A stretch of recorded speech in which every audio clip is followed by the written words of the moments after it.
Hello friends, आइए आज हम बात करते हैं हिंदू लॉ से रिलेटेड इम्पॉर्टेंट टॉपिक की। देखिए, आज हम बात करेंगे सेक्शन 22 से लेकर 30 तक की।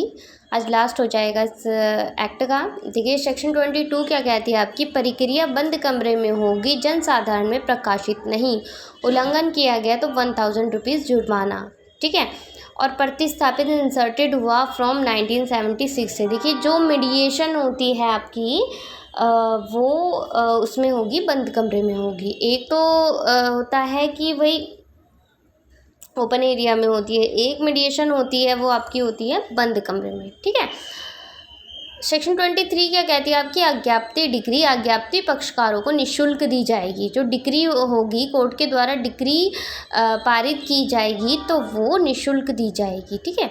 सेक्शन 23 सबक्लॉज ए में क्या है, प्रतिपक्षी प्रत्युदाता का अधिकार, रेस्पोंडेंट अर्जी का विरोध करे, अनुतोष की मांग कर सकेगा। सेक्शन 24 क्या कहती है, वादकालीन भरण पोषण दोनों पक्षकारों को अधिकार, इस आवेदन का निस्तारण सूचना की तामील से 60 डेज में किया जाएगा। ठीक है। मासिक खर्च का जो आवेदन है, मेंटेनेंस है वाइफ का, वो बनेगा सेक्शन 24 के अकॉर्डिंग। सेक्शन 25 में क्या है, स्थायी भरण पोषण की भाई वो एकदम स्थायी है। ठीक है। सेक्शन 25 सबक्लॉज 1 में दोनों पक्षकारों को अधिकार है। 25 सबक्लॉज 2 में भरण पोषण में परिवर्तन का अधिकार है।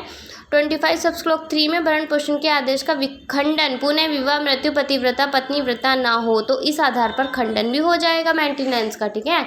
अगर भाई जरा सा भी ये पता चला कि खर्चा बन गया और खर्चा बनते उसने क्या करा कि दूसरे व्यक्ति से शादी कर ली, तो वो मेंटेनेंस रिजेक्ट हो जाएगा, अगर कोर्ट में इस बात को उसके हस्बैंड द्वारा डाल दिया गया। सेक्शन 26 में क्या है, संतति बच्चों की अभिरक्षा, कस्टडी ऑफ अ चिल्ड्रन। देखिए, मोस्टली कस्टडी जो मिलती है मदर को मिलती है, लेकिन अगर मदर इस लायक नहीं है, कैपेबल नहीं है, तो कई फ्यूचर नहीं अपने बच्चे का बना सकती, तो उस फील्ड में बच्चे के फादर को मिल जाती है कस्टडी अकॉर्डिंग टू सेक्शन 26। ठीक है।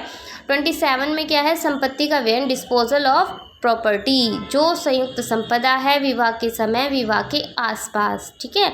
न्यायालय न्यायपूर्वक उचित आदेश पारित कर सकेगा जिसे उचित समझे। सेक्शन 28 क्या कहती है आपकी, decree and orders appeal substitutes and 1976, जहाँ सामान्यतः अपील होगी वहीं अपील करें, अंतरिम आदेश अपील नहीं पुनरीक्षण होगा, खर्च हेतु कोई अपील नहीं होगी, अवधि 19 डेज के अकॉर्डिंग अपील दाखिल की जा सकेगी। भाई देखिए, जो आपकी अपील सिस्टम है, अपील है, वो आपकी सेक्शन 28 के अकॉर्डिंग है। ठीक है। अब बात करते हैं 28 सबक्लॉज ए की। 28 सबक्लॉज ए में क्या है आपका, डिक्रीज एंड ऑर्डर्स का प्रवर्तन लागू, इंसर्टेड 1976, डिक्री व आदेशों का प्रवर्तन उसी प्रकार कराया जा सकेगा जैसे सीपीसी में प्रवर्तन होता है। सेक्शन 29 क्या कहती है, व्यवर्तीय सेविंग्स आपकी, तथ्य की वैधता का सिद्धांत, डॉक्ट्राइन फैक्टम वैलिड।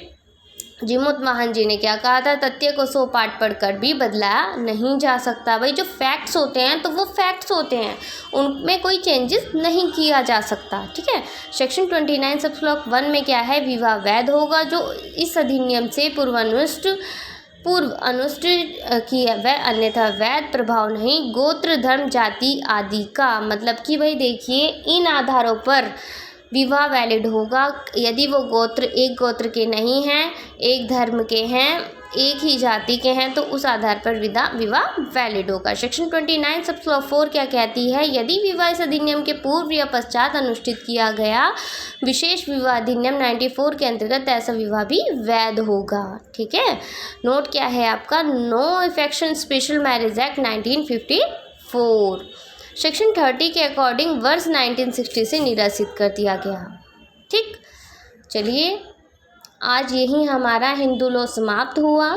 अब हम बात करेंगे नेक्स्ट वीडियो में आपके किसी अच्छे लॉ एक्ट की। ठीक है। या तो वो बीएनएस हो सकता है या बीएनएसएस हो सकता है या आपका मॉडर्न लॉ हो सकता है, वो मैं आपको नेक्स्ट की वीडियो जो आएगी मेरी उसमें ही आपको पता चलेगा। चलिए, जल्द से ज़्यादा मेरे चैनल को सब्सक्राइब कर लीजिए और लाइक कीजिए। ठीक है। मिलते हैं नेक्स्ट वीडियो में। Bye bye.